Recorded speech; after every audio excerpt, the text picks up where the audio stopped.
মাটি দি দিম এবাৰ মাটি দি দিম এতিয়া আৰু এই প্লান্টডাল ইয়াতে ৰুই দিম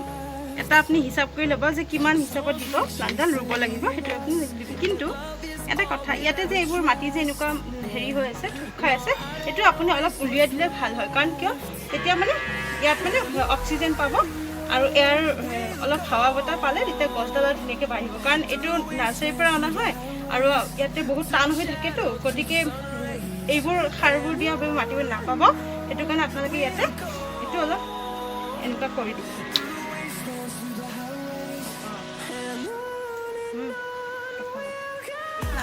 মই এইখিনি অলপ চাফা কৰি ল'লোঁ কাৰণ কিয় অলপমান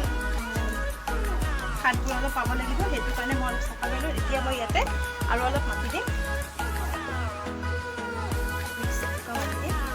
তাৰপিছত মই ইয়াতে এডাল ধুনীয়াকৈ ৰুই দিম আৰু অলপ ওখ মানে আৰু অলপ ওখ কৰি দিওঁ কাৰণ মাটি আৰু সেইখিনি তেতিয়া দেখিবলৈ প্লান্টডাল ভাল লাগিব চকু উঠিব গতিকে মই আৰু অলপ মাটি ইয়াতে মিক্স কৰি দিম মই আৰু অলপ মাটি দিম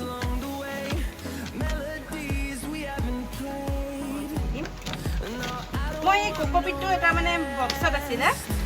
মই সেইটো উলিয়াই কিনে পানীত থৈ দিছিলোঁ কাৰণ বহুত টান হৈ আছে পানীত থোৱাৰ কাৰণে অলপমান ঢিলা হৈছে আৰু এতিয়া মানে আপোনাৰ দিবলৈ মানে বস্তুখিনি মিক্স কৰিবলৈ সুবিধা হ'ল এতিয়া মই ইয়াতে প্লান্টডাল এনেকৈ ৰুই দিম তাৰপাছত ইয়াতে ওপৰত আমি আকৌ ইয়াতে মাটিখিনি ফিল কৰি দিম আকৌ মাটিখিনি ধুনীয়াকৈ ফিল কৰি দিম ফিল কৰি দিম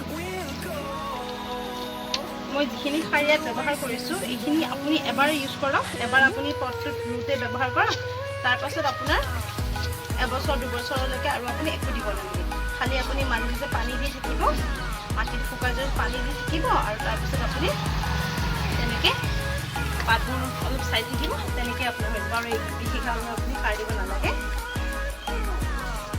এইডাল ভিক্টৰিয়া হয় ড্ৰেচিনাৰ ভেৰাইটিজ মই আপোনাক ইয়াৰ বিষয়ে ক'ম মানে ইয়াৰ কেয়াৰৰ বিষয়ে মই ক'ম আৰু বেলেগ এটা ভিডিঅ'ত আজি জাষ্ট মই আপোনালোকক কেনেকৈ ৰুব লাগে সেইটো বিষয়ে অলপ ক'লোঁ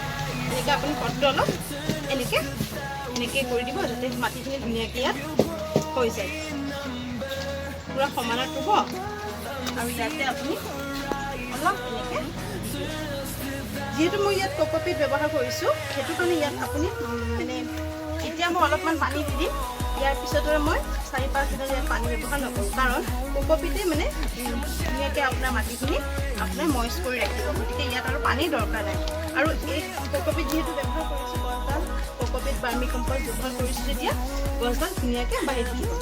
এতিয়া মই ইয়াতে হৈ গ'ল ইয়াতে মই অলপ পানী ব্যৱহাৰ কৰিম ইয়াতে মই অলপমান পানী দি দিছোঁ বাছ ইয়াতকৈ আৰু অধিক নিদিওঁ কাৰণ কোকোপিটত মই বহুতখিনি পানী দিয়া হৈছিলে গতিকে এইখিনি এনেকুৱা হৈ গ'ল পটটোত এয়া চাওক মোৰ পটটো ৰোৱা ফিল হৈ গ'ল চ' ফ্ৰেণ্ডছ আশা কৰোঁ আজিৰ ভিডিঅ'টো চাই আপোনালোকে নিশ্চয় ভাল পাইছে যদি ভাল পাইছে মোৰ চেনেলটোক ছাবস্ক্ৰাইব কৰিব লাইক কৰিব আৰু কাষত থকা বেল আইকনটো বজাই দিব তেতিয়াহ'লে ফ্ৰেণ্ডছ আজিলৈ ধন্যবাদ